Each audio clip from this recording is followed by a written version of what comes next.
Assalamualaikum warahmatullahi wabarakatuh. Bicara tentang seputar perayaan Tahun Baru. Bagaimana sejarahnya, kemudian bagaimana kaum muslimin bisa merayakannya, dan bagaimana pandangan ulama tentang orang yang merayakan Tahun Baru. Kemudian apa yang harus dilakukan seorang muslim ketika menghadapi tahun baru. Inilah pembahasan yang kita akan bahas. Waktu fiddin yang muliakan Allah subhanahu wa ta'ala, setiap agama itu pasti punya tahun baru. Setiap agama pasti ada tahun barunya. Seperti Islam ada tahun baru Hijriah. Kemudian orang-orang Nasrani juga sama. Kemudian kita kenal orang-orang Cina itu di negeri kita dengan perayaan Imlek. Kemudian juga di negeri kita ada namanya Tahun Baru Saka ya, atau bahasa lain Tahun Baru Nyepi. Biasanya dilakukan tanggal 1 bulan 10. Artinya semua agama itu punya tahun baru. Dari sini kita tahu bahwa ada sebagian tahun baru itu berlatar belakang ideologi agama. Ma'asyiral muslimin yang dimuliakan Allah subhanahu wa ta'ala, dalam bahasa Arab, merayakan sebuah tahun baru yang sifatnya terulang hampir setiap tahun itu disebut dengan Al-Id. Makanya dalam Islam itu ada namanya Idul Adha dan Idul Fitri, karena dirayakan setiap tahun, ya, dirayakan setiap tahun. Ma'asyiral muslimin yang dimuliakan Allah subhanahu wa ta'ala, adapun terkait dengan kalender Masehi yang setiap 1 Januari di negeri kita ini diramaikan dengan perayaan tahun baru. Kenapa kemudian disebut Masehi? Apakah ada terkait dengan kelahiran Isa bin Maryam sehingga disebut Masihi gitu ya? Kalau kita lihat sejarah, sebenarnya tahun baru ini sudah dilakukan jauh sebelum orang-orang Nasrani melakukannya. Ketika dilakukan oleh orang-orang Romawi kuno, dahulu ada seorang raja namanya Julian. Dia membuat kalender, maka disebut kalender Julian. Dialah yang pertama kali membuat kalender. Dan dia meletakkan bulan pertama itu bulan Januari.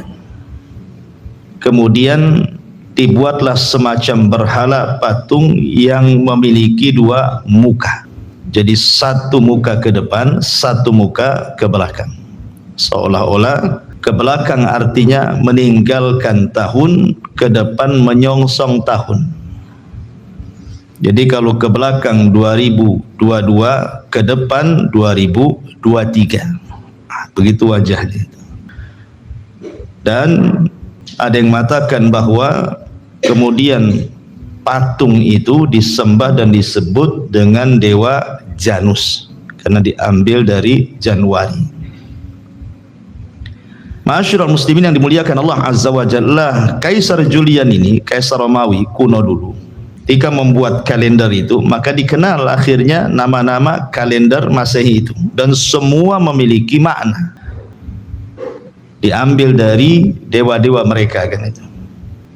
Konon katanya bahwa setelah kemudian Kaisar Julian ini meninggal, kemudian kalender itu diambil atau disadur oleh seorang padri atau pendeta di Vatikan kala itu, namanya Gregorius ya, yang kemudian dikenal dengan Gregorian Calendar. Itu banyak di YouTube tuh, atau di Google biasanya, nanti keluar tuh sejarahnya.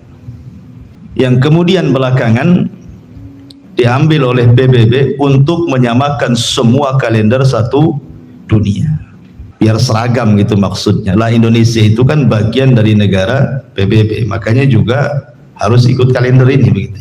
Lah ma'asyiral muslimin yang dimuliakan Allah azza wa jalla, negeri kita ini dijajah oleh Belanda itu 350 tahun lamanya. Dan kita tahu bahwa agama orang-orang Belanda di negeri kita itu Nasrani, sehingga mereka biasa melakukan Natal, tahun baru kan. Sehingga tradisi 350 tahun itu bukan tradisi yang sebentar, tradisi yang lama, otomatis sudah berakar dan berurat di negeri kita. Dan itulah yang mempengaruhi kita akhirnya. Menghilangkan budaya itu kan susah sekali. Lah begitu juga penduduk Yaman yang sudah dicengkeram oleh Persia, susah meninggalkan budayanya orang-orang Persia, salah satunya memperingati Nairuz dan Mihrajan tadi. Lah ketika Nabi SAW sampai dari Mekah ke Madinah, maka Nabi SAW kemudian memilihkan kepada mereka 2 hari raya terbaik. Kemudian Rasulullah SAW menyebutnya Idul Fitri dan Idul Adha.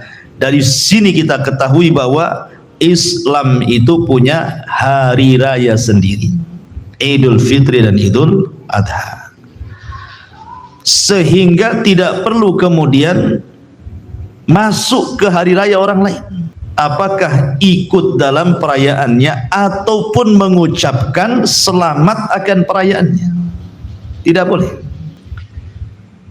Makanya Imam Ibnul Qayyim rahimahullahu ta'ala sampai beliau mengatakan dalam sebuah kata-kata yang bagus sekali. Apa kata Imam Ibnul Qayyim rahimahullahu ta'ala? Intinya bahwa kata beliau, at-tahni'atu li'a'yadil kuffar, mengucapkan selamat kepada hari raya idnya orang-orang kafir. Apakah selamat hari Natal gitu ya, atau selamat tahun baru, maka ini beliau mengatakan haramun bil ittifaq. Itu kata beliau, haram secara kesepakatan ulama.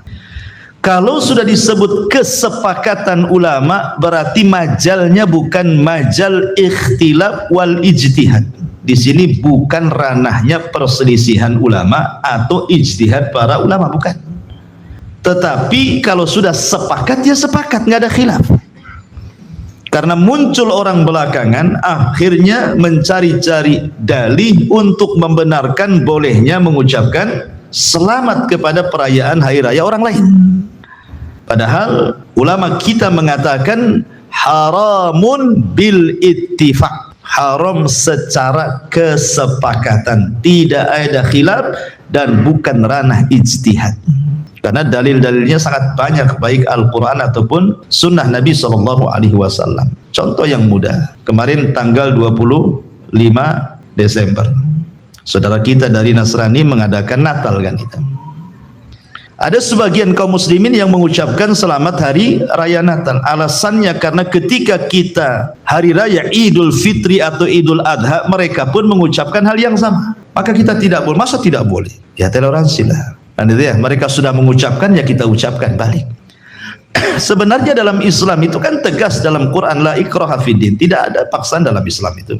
Artinya bahwa kita tidak memaksa mereka untuk mengucapkan hari raya kita kan. Sebagaimana kalian juga jangan maksa kami untuk mengucapkan hari raya kalian. Dan saya kira orang-orang mereka, orang-orang non muslim dari kalangan Nasrani dan yang semacamnya, tidak sakit hati kalaupun kita tidak mengucap kalimat itu. Karena mereka paham bukan di situ toleransinya. Yang penting saling menghargai kan itu. Tetapi yang sakit hati itu kadang-kadang sesama kaum muslimin. Mereka tidak terima ketika kita kemudian memfatwakan, mengambil fatwa-fatwa para ulama ahli sunnah wal jamaah tentang haramnya mengatakan tahniah. Karena memang konsekuensinya berat ya kawan. Mengucapkan selamat Natal itu berat sekali bagi kita kaum muslimin ya. Karena bagaimanapun seolah-olah kita dipaksa dengan 3 perkara jadinya. Pertama, meyakini bahwa Isa itu anak Tuhan. Sementara Allah Subhanahu wa taala membantah soal itu. Qul huwallahu ahad, Allahus samad, lam yalid wa lam yulad. Jelas dalam Islam, lam yalid wa lam yulad, tidak dilahirkan dan tidak melahirkan. Dan Allah Subhanahu wa taala juga mengatakan, laqad kafara alladziina qalu innallaha tsalitsu tsalatsa. Sungguh telah kafir, laqad kafara alladziina, sungguh telah kafir orang-orang yang mengatakan innallaha tsalitsu tsalatsa. Sungguhnya Allah itu satu di antara 3 Tuhan, atau dengan kata lain Trinitas. Allah membantah. Allah itu ahad dan Allah mengkafirkan setiap orang yang mengatakan bahwa dia satu di antara 3 Tuhan. Ini satu. Yang kedua, mengakui bahwa Isa itu mati di tiang salib. Sementara Allah bantah dalam Al-Quran, bal rafa'ahu ila sama. Bahkan Allah angkat Isa ke langit. Isa belum disalib. Isa itu ada di langit keberapa? Keberapa Isa? Langit pertama Adam. Kedua Isa dengan Yahya. Dia ada di langit sana. Makanya ketika orang-orang Yahudi mengklaim membunuh Isa dengan mengatakan qatalnal masiha Isa ibn Maryam, kami sudah membunuh Isa ibn Maryam, apa kata Allah? Wa ma qataluhu wa ma sallabuhu walakin syubbiha lahu.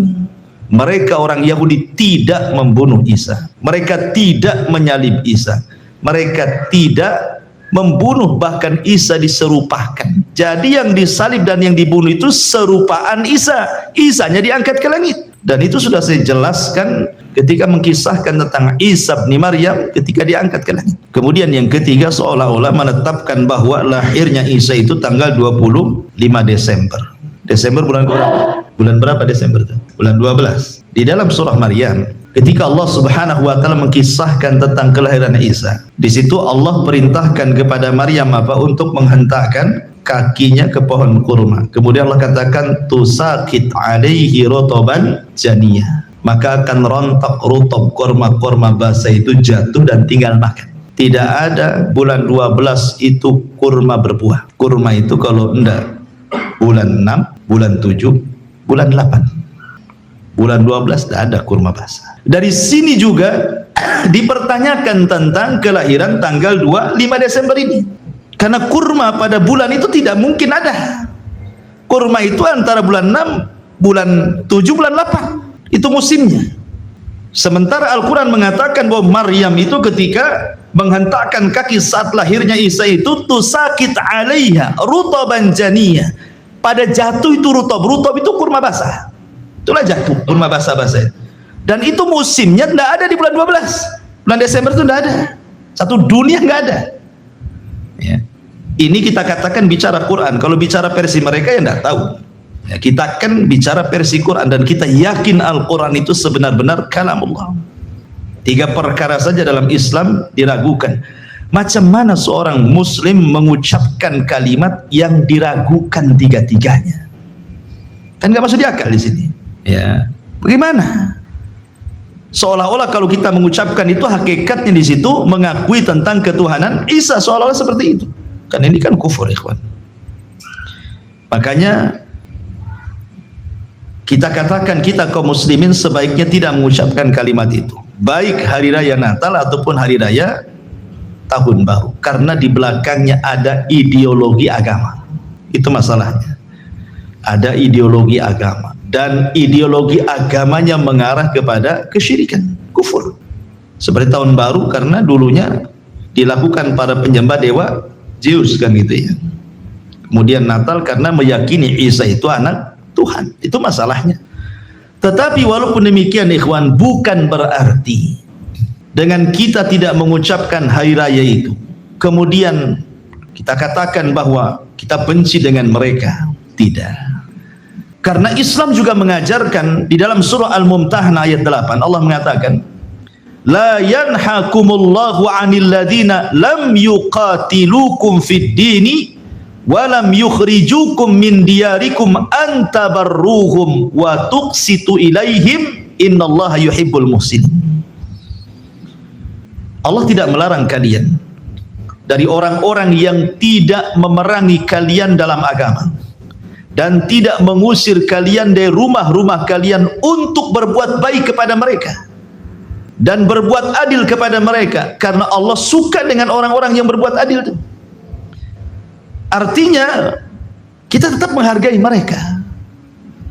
Buktinya Abdullah ibn Abbas radhiyallahu anhuma, beliau suka memberikan hadiah kepada orang Yahudi di zaman itu. Bahkan Nabi SAW pembantunya juga Yahudi. Sampai dijelaskan dalam hadis Bukhari, Nabi SAW suatu ketika menjenguk orang Yahudi yang sakit, yang dulunya pernah membantu di rumahnya. Artinya Rasul mengambil pekerja di orang Yahudi kan, boleh bermuamal dengan mereka. Ketika kemudian Nabi SAW datang, maka Nabi SAW memandang anak Yahudi ini dan mengatakan, "Ya gulam, aslim, wahai gulam, mau enggak kau masuk Islam?" Maka orang Yahudi ini menatap wajah Nabi, sekali-kali menatap wajah bapaknya, kata bapaknya, "Ati Abul Qasim." Sudah, ikuti saja apa yang dikatakan Nabi Qasim. Kenapa bapaknya ngomong begitu? Karena tahu kebaikan Rasul kepada anaknya. Maka orang Yahudi ini mengatakan, "Asyhadu an la ilaha illallah wa annaka rasul." Kemudian meninggal. Maka Nabi mendoakan, "Alhamdulillahilladzi anqadhahu minan nar." Ya Allah, selamatkan, segala puja dan puji hanya milik Allah yang telah menyelamatkan anak ini dari kobaran api neraka. Bahkan dalam sebuah hadis Rasul mengatakan, dalam riwayat Imam Baihaqi, Nabi mengatakan, "Man zalama mu'ahidan awin taqasahu haqqan."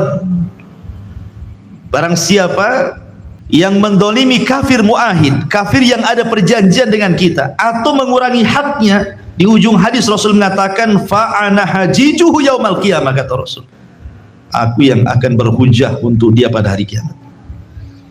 Bahkan dengan tegas Rasul mengatakan, "Man qatala dhimmiyan lam yajid raihatal jannah." Siapa yang memerangi dhimmi, kafir yang hidup satu masyarakat dengan kita, maka dia tidak akan mencium bau surga. Tetap kita hargai mereka kan. Kalau mereka memang susah, fakir, perlu makan, kita kasih makan, kita kasih sedekah kepada mereka. Dalam Islam seperti itu. Makanya Nabi SAW ketika memperlakukan Thumamah ibn Asal itu, seorang tawanan kafir, Nabi SAW tidak menyakiti dia, cuman Rasul hanya merantai di tiang masjid. Kemudian dia menyaksikan kebaikan para sahabat, berakhir dengan masuk Islamnya Thumamah itu. Dari sini ikhwatu fillah yang dimuliakan, bukan berarti ketika kita tidak mau mengucapkan selamat hari Natal atau selamat tahun baru, kemudian mutlak kita benci mati kepada mereka. Tidak, kan ada batasan-batasannya.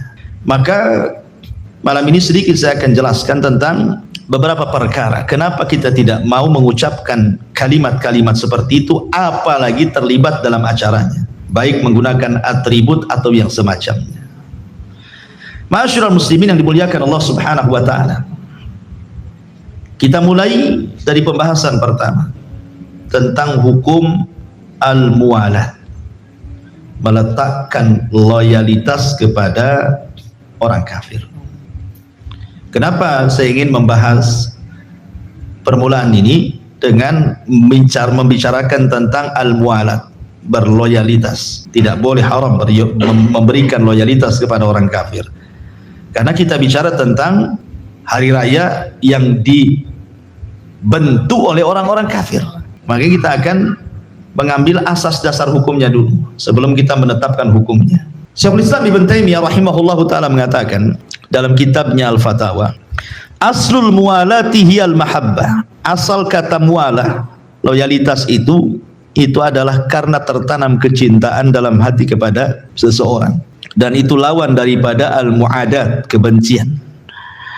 Artinya bahwa kalau seseorang itu meletakkan wala, berarti membuang kebencian.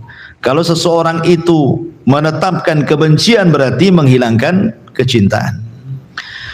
Di dalam Al-Quranul Karim, tepat surah Al-Ma'idah ayat 80, Allah Subhanahu wa ta'ala mengatakan, "Tara katsiran minhum yatawallawna alladhina kafaru labisa ma qaddamat lahum anfusuhum an sakhitallahu alaihim wa fil adzabi hum khalidun."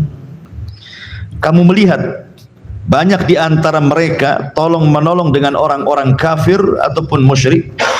Sungguh sangat buruk apa yang mereka lakukan untuk diri mereka sendiri, yaitu dengan mendatangkan kemurkaan Allah, dan mereka akan kekal dalam azab Allah Subhanahu wa taala. Ma'asyiral muslimin yang dimuliakan Allah Subhanahu wa taala. Lihat dari sini, ayat ini menunjukkan bahwa ketika kita kaum muslimin tolong menolong dengan mereka orang-orang kafir dalam peribadatan yang khusus bagi mereka, sementara Allah mengatakan dalam ayat yang lain, wala ta'awanu 'alal itsmi wal udwan, jangan tolong menolong di atas perbuatan dosa dan permusuhan. Di sini Allah katakan bahwa an sakhitallahu alaihim, berarti itu pertanda Anda sedang memicu kemurkaan Allah Subhanahu wa taala. Maka saya peringatkan kepada anak-anak muda lewat YouTube ini, siapapun yang mendengar atau antum yang di sini, jangan sampai ikut terlibat dalam perayaan tahun baru. Karena itu awal mengundang azab Allah Subhanahu wa taala. Harusnya orang pergantian tahun itu kan mendatangkan rahmat, ikhwan, supaya tahun depan lebih baik daripada tahun kemarin. Ini dimulai dengan mengundang azab Allah, mengundang kemurkaan Allah Subhanahu wa taala dengan berbagai macam maksiat yang dilakukan. Nanti saya akan jelaskan. Ya. Ma'asyiral muslimin yang dimuliakan Allah Subhanahu wa taala. Di dalam surah Ali Imran ayat 28 juga Allah mengatakan, la yattakhidil mu'minuna al-kafirina awliya'a min dunil mu'minin. Janganlah orang-orang yang beriman mengambil orang-orang kafir itu menjadi wali dengan meninggalkan orang-orang yang beriman yang lainnya. Ada satu kisah dari Ubadah bin Samit radhiyallahu anhu, dan ini menjadi sebab nuzulnya ayat ini. Jadi suatu ketika Ubadah ibn Samit ini, dia kan punya teman-teman dari orang-orang Yahudi sebanyak 500 minal Yahud, 500 orang-orang Yahudi. Dia berkawan baik dengan 500 orang-orang Yahudi. Karena Ubadah bin Samit kan tinggal di Madinah. Jadi saat perang Ahzab, Ubadah bin Samit itu menawarkan kepada Rasul, saya punya kawan orang-orang Yahudi sebanyak 500 orang. Gimana kalau saya minta tolong kepada mereka untuk terlibat dalam peperangan kita ini? Maka Nabi SAW kemudian terdiam. Akhirnya turunlah ayat la yattakhidil mu'minunal kafirina awliya min dunil mu'minin. Janganlah orang-orang yang beriman mengambil orang-orang kafir menjadi wali dengan meninggalkan orang-orang mukmin yang lainnya. Rasul tidak mau menggunakan jasanya mereka, ya, karena takut tertanam loyalitas. Ya. Ma'asyiral muslimin yang dimuliakan Allah Subhanahu wa taala. Kemudian juga dalam hadis Itban ibn Malik radhiyallahu an. Jadi suatu ketika ada seseorang yang berkata di majelis Nabi sallallahu alaihi wasallam. Di majelis Nabi sallallahu alaihi wasallam, "Aina Malik ibn Duhshun?" Mana Malik ibn Duhshun? Maka yang lain mengatakan, "Jangan sebut-sebut Malik ibn Duhshun, dia munafik," katanya. Maka Nabi sallallahu alaihi wasallam ketika itu menegur, "La taqul," jangan kau katakan seperti itu. La taqul dzalik, jangan kau lakukan seperti itu. Amma sami'tahu yaqulu la ilaha illallah yabtagi bidzalika wajhallah. Bukankah kau sudah mendengar Malik ibn Duhshun mengucapkan la ilaha illallah karena mengharap wajah Allah? Kata Nabi. Maka orang yang mengatakan munafik ini mengatakan, "Ya Rasulullah, Allah wa rasuluhu a'lam, fa inna nara wajhahu wa nasihatahu ilal munafikin." Bukan begitu wahai Rasul, aku mengatakan dia munafik karena aku lihat dia suka mengarahkan wajahnya dan nasihat-nasihatnya kepada orang munafik. Tapi Nabi SAW mengatakan tidak, dia tidak seperti itu. Seandainya Rasul tidak mengucapkan kalimat itu, tentu Malik ibn Duhshun memang orang yang meletakkan loyalitas kepada orang munafik, dan itu dilarang. Tidak boleh meletakkan wala kepada siapapun kecuali kepada Allah, Rasul, dan orang-orang yang beriman, ya. Karena itu bentuk loyalitas kita. Makanya Hatib ibn Abi Balta'a suatu ketika membocorkan rahasia penyerangan Rasul di Fatu Mekah. Dia ngirim surat, tapi kemudian keburu wanita yang mengantar suratnya ketangkap oleh Ali. Kemudian dihantar kepada Rasul surat itu, sampai Umar mengatakan, "Da'ni adrib unuqa," Rasul, biar saya penggal tuh lehernya si Hatib. Kurang ajar, masa mau membocorkan penyerangan ini, katanya. Tapi kemudian Rasul memanggil Hatib.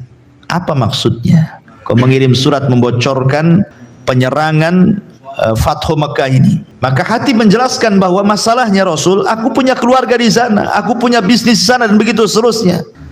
Maka Nabi SAW kemudian mengatakan kepada para sahabat di tengah-tengah itu, sesungguhnya Hatib tidak hendak membocorkan, dan dia adalah orang yang terlibat dalam perang Badar. Sementara orang yang terlibat dalam perang Badar dikatakan Rasul apa? Lakukan sesukamu karena Allah sudah mengampuni dosa-dosamu. Lihat Hatib saja ketika ngirim surat hampir dipenggal tuh kepalanya, kalau bukan karena orang yang terlibat dalam perang Badar kan gitu ya. Karena memang dalam Islam tidak boleh seseorang meletakkan apa? Loyalitas kepada orang kafir. Ya. Lalu apa kaitan kemudian dengan tahun baru itu? Karena kalau kita terlibat itu sama saja kita meletakkan loyalitas kepada mereka, itu masalahnya. Karena sekali lagi setiap tahun baru itu ada ideologi yang terselubung di dalamnya. Lah kenapa demikian? Sebab kalau orang sudah meletakkan loyalitas, pembahasan yang kedua jatuh kepada apa? Tasyabbuh. Jatuh kepada tasyabbuh bil kufar, menyerupai orang kufar. Dan Nabi SAW mengatakan, man tasyabbaha biqaumin fahuwa minhum. Siapa yang menyerupai sebuah kaum, maka dia tergolong kaum tersebut. Ma'asyiral muslimin yang dimuliakan Allah Azza wa Jalla, 14 abad yang silam Rasul sudah mewanti-wanti sebenarnya tentang persoalan tasyabbuh di sini. Dalam sebuah hadis yang disepakati Bukhari Muslim, kata Nabi SAW, la tattabi'anna sanana man qablakum shibran bi shibrin wa dhira'an bi dhira'in hatta law salaku juhra dhabbin la salaktumuhu. Qalu ya Rasulullah al yahud wan nasara. Qala faman. Kata Rasul, kalian akan mengikuti tata cara mereka sejengkal demi sejengkal, ketika kurang sehasta demi sehasta, ketika kurang boleh jadi mungkin semeter demi semeter, sekilo demi sekilo, semil demi semil, dan begitu seterusnya. Sampai kalau seandainya mereka masuk ke lubang biawak yang lika-liku di dalam lubang tersebut, kalian ikut juga di belakangnya. Kemudian Rasul ditanya, Rasul, apakah yang dimaksud Yahudi dan Nasrani? Maka Rasul mengatakan, kalau bukan mereka siapa lagi? Kalau bukan mereka siapa lagi? Jadi kebanyakan umat Islam itu banyak meniru tradisi mereka. Contoh mamanya ketika hari raya Natal, banyak kaum muslimin yang menggunakan atribut orang-orang itu kan, di toko-toko, di pom-pom bensin, di supermarket kan itu ya. Kadang-kadang bosnya karena mungkin agama mereka disuruh pula kepalanya pakai topi-topi atribut mereka kan. Tidak boleh. Kita tidak boleh menyerupai mereka. Karena Allah yang mengatakan wala tabarrujna tabarrujal jahiliyatil ula, kita tidak boleh tabarruj. Ya. Karena tabarruj itu menyerupai orang-orang kafir dari segi pakaian kan itu. Maka apapun yang merupakan kekhususan mereka, maka tidak boleh. Kecuali kalau pakaian itu bukan kekhususan mereka. Semua orang pakai. Kayak kaos gitu kan, semua orang pakai kan. Mereka pakai, kita pakai. Nah, tapi kalau sudah merupakan kekhususan mereka dan itu menjadi atribut ritual mereka, itu yang tak boleh. Itu namanya tasyabbuh tuh. Apalagi kita di negeri Islam, ikhwan. Kalau antum tidak pakai topi itu, apa antum dihujat? Kan enggak juga kan? Kalau antum namanya ketika hari Natal antum pakai cita ke sana kemari, ada yang hujat antum? Tak ada. Nah, tidak ada yang menghujat kita, yang memaksa kita tidak ada, karena kita ini mayoritas Islam di sini kan. Biarkan mereka melakukan ibadah sesuka mereka, lakum dinukum waliyadin. Ya. Adapun soal umpamanya menjaga gereja itu masalah lain. Ya, karena ada hukum lain. Menjaga gereja itu kan bicara masalah keamanan, berarti bicara soal negara. Jadi kalau negara mengerahkan kepolisian untuk mengamankan, itu sudah tugas negara, atau negara minta kepada sipil untuk ikut jaga, ya tidak masalah. Selama hanya niatnya menjaga saja, menjaga keamanan loh ya, bukan terlibat dalam ritual ibadah mereka, tidak, hanya menjaga keamanan, itu saja, sebatas itu. Dan itu tugas negara. Sipil itu tidak usah ikut-ikut kan itu ya, itu kan tugas negara kan itu ya. Kecuali diminta oleh negara, ya tidak masalah. Ya, kalau hanya menjaga saja. Tetapi kita kan bicara soal masalah kemungkaran di hari raya tahun baru ini. Jadi ketika kemudian orang meletakkan loyalitas, pasti akan masuk kepada tasyabbuh tadi. Dan tasyabbuh itu kata para ulama akan mengarah kepada kecintaan, dan kecintaan itu akan mengarah kepada tasyabbuh. Ma'asyiral muslimin yang dimuliakan Allah Azza wa Jalla, setelah kita tahu dua poin ini, bahwa kita dilarang meletakkan loyalitas kepada orang kafir. Yang kedua, kita dilarang tasyabbuh menyerupai orang kafir karena jelas hadisnya, jelas Al-Qur'annya. Seperti umpamanya secara umum Allah Subhanahu wa taala juga mengatakan wala tarkanu ilal ladzina zalamu fatamassakumun nar wa malakum min dunillahi min awliya tsumma la tunsarun, dalam surah Hud ayat 113. Dan janganlah kamu cenderung kepada orang-orang zalim yang menyebabkan kamu disentuh api neraka, sedangkan kamu tidak mempunyai seorang penolong pun selain Allah, sehingga kamu tidak akan diberikan pertolongan. Ini pun tidak boleh kita mengikuti mereka. Atau Allah mengatakan wala takunu kalladzina nasullaha fanasiyahum. Jangan seperti orang yang merupakan Allah maka Allah akan melupakan mereka, dan begitu seterusnya. Dan banyak lagi dalam Al-Qur'an ayat-ayat larangan tentang tasyabbuh. Intinya kalau kita sudah kenal dua poin bahwa tidak boleh meletakkan loyalitas, kemudian kita tidak boleh tasyabbuh, lalu Islam dengan sangat adil sudah membuat hari raya sendiri. Karena begini ikhwan, yang saya heran itu begini, dia punya hari raya sendiri. Kita ini kaum muslimin punya hari raya Idul Adha dan Idul Fitri. Tiba-tiba ketika datang hari raya mereka, kok merayakan hari raya mereka jauh lebih bahagia ketika dia merayakan hari raya sendiri, gitu masalahnya. Kan aneh gitu ya. Datang Idul Fitri ada biasa-biasa saja dia. Ketika datang hari raya mereka ikut terlibat, kok bahagianya macam begitu gitu ya. Kan terbalik-balik ini kan. Harusnya hari raya dia datang dia lebih bahagia. Kenapa pula hari raya orang dia lebih bahagia? Makanya siapapun, kata kaidah para ulama ini, siapapun yang bahagia merayakan hari raya orang-orang kafir, maka dia tidak akan pernah bahagia dengan merayakan hari raya dirinya sendiri. Maksudnya hari raya umat Islam. Karena tidak punya loyalitas dia di situ. Ya. Ma'asyiral muslimin yang dimuliakan Allah Subhanahu wa taala. Taib. Islam ini saya sudah singgung di awal, punya perayaan sendiri yang disebut dengan Idul Fitri dan Idul Adha. Al-Imam Al-Baihaqi menyebutkan dengan sanad yang sahih dari Umar bin Khattab radhiyallahu anhu. Apa kata Umar? La tadkhulu 'alal musyrikina fi kanaisihim yauma idihim. Janganlah kalian masuk kepada orang-orang musyrik di gereja-gereja mereka di hari Id mereka. Fa inna sukhtata tanzilu alaihim, karena murka Allah bisa saja menimpa kepada mereka.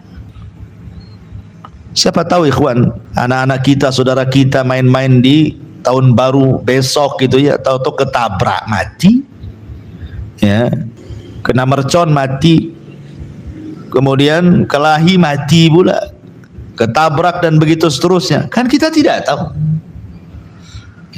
Kemudian juga Umar mengatakan dalam perkataan yang lain, ijtanibu a'da Allah fi a'yadihim, tinggalkan musuh-musuh Allah pada id-id mereka. Bahkan Abdullah ibn Umar radhiyallahu anhu mengatakan, man marra bi biladil a'ajim fasana'a nairuzuhum wa mihrajanuhum wa tashabbaha bihim hatta yamuta wa huwa kadzalik husyira ma'ahum yaumal qiyamah. Lihat, pedas sekali ini ucapan Abdullah bin Umar nih. Barang siapa yang lewat di negeri asing yang merayakan hari Nairuz mereka dan mihrajan mereka, kemudian engkau tasyabbuh dengan mereka, terlibat dalam perayaan mereka sampai engkau mati, maka pada hari kiamat engkau akan dikumpulkan bersama mereka, katanya. Lihat, ini Abdullah bin Umar keras sekali. Karena siapa yang meletakkan loyalitas dengan siapa, hari kiamat dikumpulkan dengan seperti itu. Lihat ketika Rasul bicara tentang orang yang tidak menjaga sholatnya, apa kata Rasul? Maka mereka akan dikumpulkan bersama Fir'aun, bersama Haman, bersama Qarun, dan bersama Ubay ibn Khalaf. Karena yang melalaikan solat itu kalau tidak kekuasaan, penjilat penguasa. Kalau tidak menjilat penguasa karena peniagaan dan harta, atau karena kesibukan dunia. Makanya Nabi SAW mengatakan akan dikumpulkan bersama mereka. Man tashabbaha biqaumin fahuwa minhum. Kemudian juga ma'asyiral muslimin yang dimuliakan Allah Subhanahu wa taala, suatu ketika disebutkan oleh Imam Zahabi atau yang lainnya tentang kisah Abu Bakar Siddiq radhiyallahu an. Jadi ketika Abu Bakar Siddiq hendak melarang Nabi SAW bersenang-senang, Aisyah radhiyallahu anha bernyanyi, ya, meniru orang-orang Habasyah, anak kecil itu yang menabuh dub tuh. Kemudian Abu Bakar mengatakan, tak mungkin di rumah Rasul ada musik, katanya. Maksudnya suara dub, dan itu dibolehkan. Suara musik yang dibolehkan hanya dub. Ya, dub itu macam apa ya? Semacam apa? Rebana, tapi nggak pakai kecrek, ya. Hanya rebananya saja. Karena ada yang pakai kecrek sebelahnya, bukan itu yang, ya. Jadi ketika itu ditabuh itu, Abu Bakar, subhanallah, di rumah Rasul ada mizmar min majamir syaitan. Maka kemudian Nabi SAW membantah Abu Bakar dan mengatakan, liya'lamal yahud, wahai Abu Bakar, bukan begitu. Kita mengadakan hari raya itu supaya orang-orang Yahudi dan Nasrani tahu bahwa Islam punya hari raya. Liya'lamal yahud, agar orang-orang Yahudi tahu kita juga punya hari raya. Karena likulli qaumin idan wa hadza iduna, kata Rasul. Setiap kaum itu ada idnya, dan inilah id kita, hari raya kita. Jadi kalau kita hendak bersenang-senang, maka nunggu Idul Fitri dan Idul Adha. Itu hari raya kaum muslimin. Tak perlu Anda bersenang-senang dengan hari raya umat yang lain, itu urusan mereka. Antum jangan masuk di situ. Karena sekali lagi di belakang hari raya itu ada ideologi-ideologi agama yang menyimpang secara akidah yang kita anut masalahnya. Itu masalahnya kita dilarang. Apalagi Allah mengatakan ketika mensifati orang-orang yang beriman, ibadur rahman, apa kata Allah dalam surah Al-Furqan ayat 72 itu? Walladzina la yashhaduna zura. Orang-orang yang disebut ibadur rahman, hamba-hamba Allah itu adalah orang-orang yang tidak menyaksikan zur. Apa itu zur? Menurut Abul Aliyah, Tawus, Muhammad ibn Sirin, Dhahak, Arabi ibn Anas dan yang lainnya, maksud zur di sini adalah a'yadul musyrikin, hari rayanya orang-orang musyrik. Lihat, Allah mengatakan ketika mensifati hamba-hamba Allah yang baik adalah orang-orang yang tidak ikut menyaksikan hari raya orang-orang musyrik. Itu maknanya. Berarti apa makna yang menyaksikan itu? Ya tidak mengucapkan, tidak hadir, tidak ikut merayakan. Sudahlah, lakum dinukum waliyadin. Urus dengan hari raya kalian, tak perlu kita terlibat. Ya, karena kalau terlibat itu sama saja dengan meletakkan loyalitas, bahkan masuk kepada tasyabbuh. Haram, tak boleh. Ma'asyiral muslimin yang dimuliakan Allah Subhanahu wa taala, baik. Apa sebenarnya kerusakan-kerusakan ketika antum terlibat dalam hari raya tahun baru itu? Kerusakan apa yang antum akan dapati di situ? Yang pertama, ma'asyiral muslimin yang dimuliakan Allah Subhanahu wa taala, dampaknya nih, dampak tidak bagusnya adalah, pertama, bahwa kita tahu bahwa seseorang itu sudah ditentukan oleh Allah Subhanahu wa taala hari rayanya masing-masing sesuai dengan agama masing-masing. Ketika kita kemudian ikut berpartisipasi meramaikan hari raya agama orang luar, berarti Anda sedang mencampur adukkan kebenaran dengan kebatilan. Ini satu. Sementara Allah Subhanahu wa taala mengatakan wala talbisul haqqa bil batil. Wala talbisul haqqa bil batil. Jangan mencampur adukkan kebenaran dengan kebatilan. Kemudian yang kedua, kita lihat hari raya tahun baru ini banyak kemaksiatan dan kemungkaran. Banyak sekali kemaksiatan dan kemungkaran. Sampai kalau kita lihat berita itu, hampir setiap tahun selalu ada sensus bahwa kenaikan perzinahan itu setiap tahunnya grafiknya itu meningkat. tingkat perzinahan di tahun baru itu. Kondom-kondom laku, apalagi sekarang dijual bebas ya. Ya. Subhanallah. Meningkat tuh. Siapa yang melakukannya? Bukan orang kafir. Kalau di negeri kita yang mayoritas orang Islam, ya orang Islam kan. Siapa lagi kan begitu? Lah, ketika kita kemudian ikut serta itu sama saja, langsung atau tidak langsung Anda sedang ikut andil dalam kemaksiatan dan kemungkaran. Perhatikan sabda Rasul, "Ma min qaumin ya'malu fihim bil ma'asi, thumma yaqdiruna ala an yughayyiru, thumma la yughayyiru illa yushika an ya'ummahumullahu minhu bil iqab." Tidaklah sebuah kaum yang diperbuat yang melakukan maksiat-maksiat di antara mereka, kemudian mereka sanggup mengubahnya, tapi mereka tidak mau mengubahnya, itu sama saja dikhawatirkan azab Allah menimpa mereka. Jadi takutlah orang yang terlibat dalam perayaan ini, takut kalau seandainya azab Allah datang.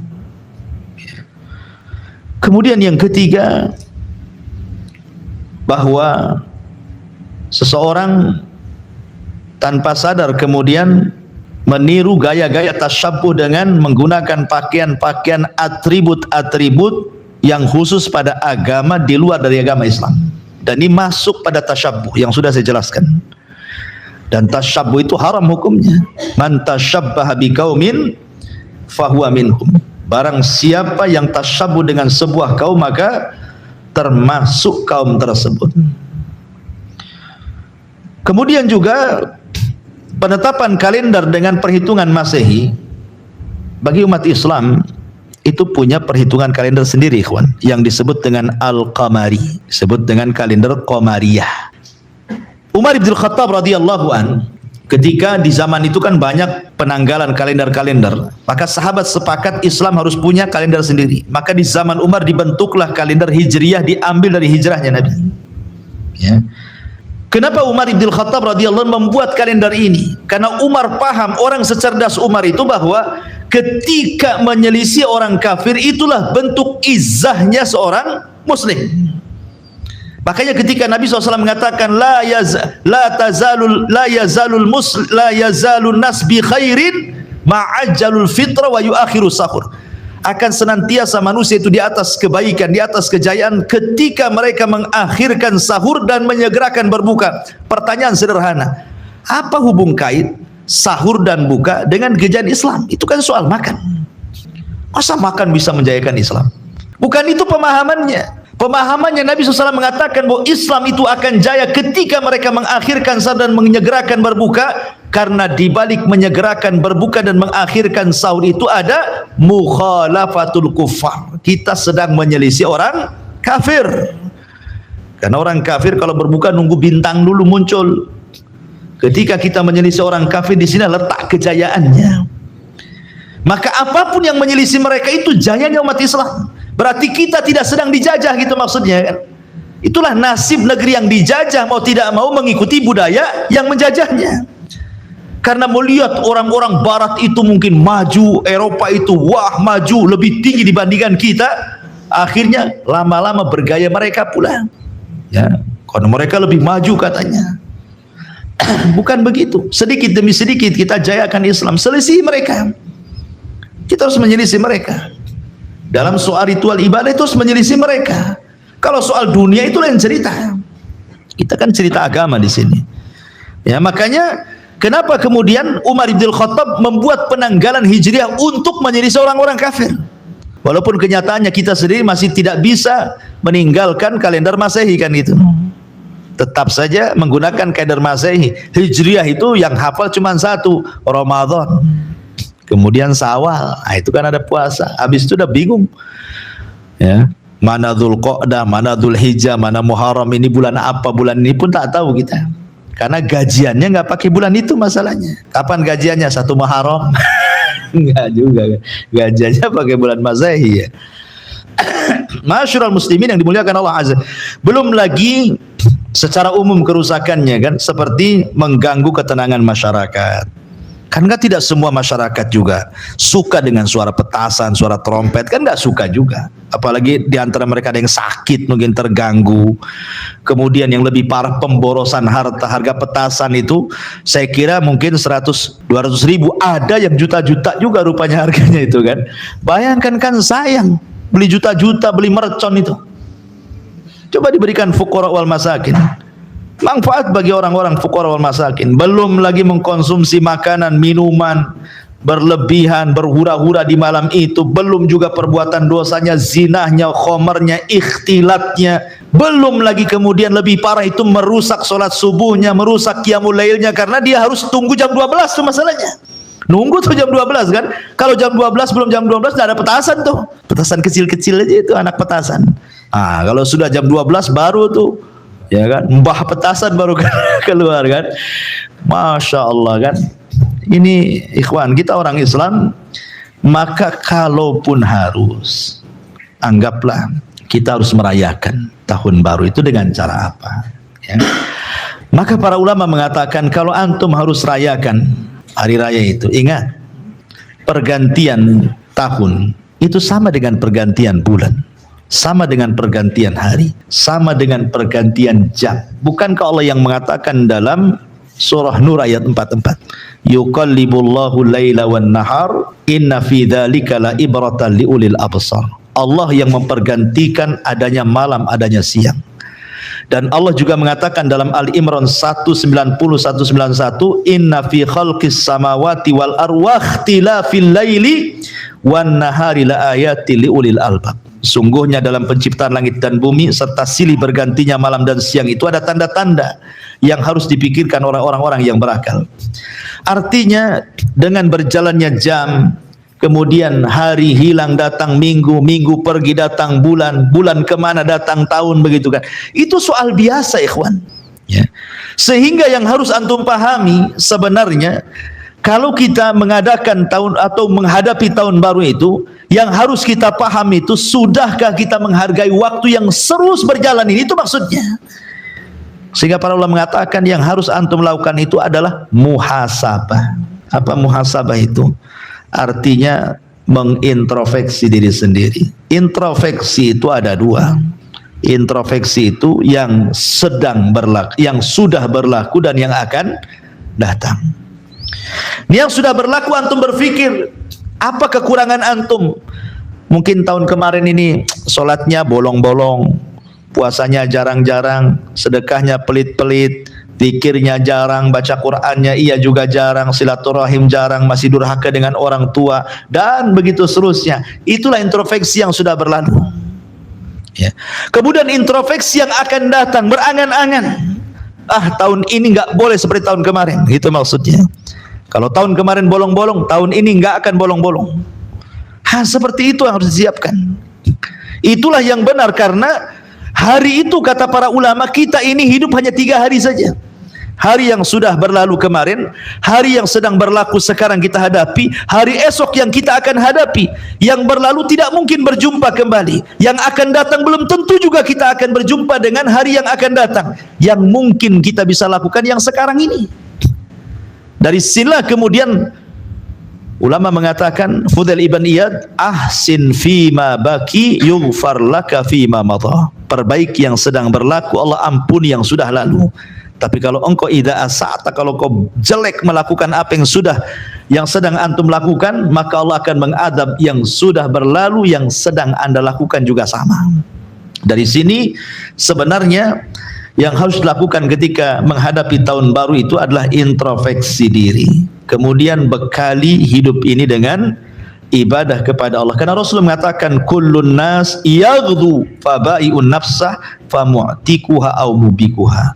Setiap hari manusia ini melanjutkan perjalanan hidupnya, keluar mempertaruhkan dirinya.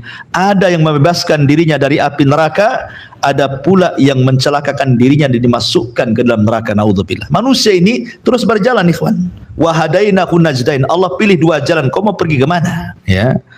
Maka kita tidak tahu di tahun baru ini kita masih hidup atau tidak masalahnya. Maka kenali tujuan seorang muslim Qul innas salati wa nusuki wa mahyaya wa mamati lillahi rabbil alamin. Katakan ya Muhammad, sesungguhnya salatku, penyembelihanku, hidupku dan matiku aku serahkan kepada Rabb pencipta semesta alam ini. Wallahu alam bisawab. Ini yang bisa saya sampaikan. Ya, mudah-mudahan ada manfaatnya. Sebelum saya tutup, ya kita buat hijab dulu, silakan. Kalau ada yang mau bertanya. Ya. Di malam tahun baru kan, ya. Bagian kaum muslimin ada yang memang mereka tidak mengikuti langsung ya, tapi di lain tempat tuh mengadakan acara keagamaan gitu. Iya. Zikir bersama itu. Seperti apa ya? Iya, paham. Ya, alhamdulillah. Adapun mengkhususkan tahun baru tentu tidak ada contohnya. Tapi kalau bertepatan jadwalnya di tahun baru, umpamanya saya kajian tepat pula malam besok, ya itu kan rutinan. Kan itu ya kan, tidak mengkhususkan namanya kan. Kalau mengkhususkan itu perlu dalil namanya, tapi kalau bertepatan dengan jadwalnya tidaklah. Ya kalau dia mengatakan Ustaz kan tahun baru itu kan kita begadang-gadang aja lah kan gitu, nampak nengok mercon kena goyah, tengok carilah tempat yang tinggi nengok-nengok. Saya kan cuma nengok-nengok saja Ustaz, gak ngapa-ngapain ya. Justru Nabi melarang penduduk Madinah itu bukan sedang beribadah, mereka sedang main-main, makan-makan, kumpul-kumpul, ngobrol-ngobrol. Itu yang dilarang Nabi ya. Ulang tahun kalian tuh loh tak baik, karena itu ulang tahunnya Nairuz dan Mi'rajat. Allah sudah gantikan dengan Idul Fitri dan Idul Adha. Yang begini saja dilarang ya, ya. Gimana yang jelas-jelas kemudian mengeluarkan uangnya, hadir di situ, merayakannya, apalagi sampai juga dengan maksiatnya, naudzubillah. Nah itu maksudnya, apalagi sampai dibumbui dengan perkara-perkara yang tidak diajarkan Nabi, makin lagi parah kan itu. Ya sebaiknya maka banyak-banyaklah istighfar. Falyanzur, gimana ayatnya, ya ayyuhalladzina amanu faltanzur nafsum ma qaddamat liqad. Hendaklah jiwa itu melihat apa yang akan terjadi besok. Setelah tahun baru itu antum mau menjadi apa gitu, kita kan tidak tahu. Maka bertakwalah kepada Allah Azza wa Jalla. Wallahu a'lam bishawab.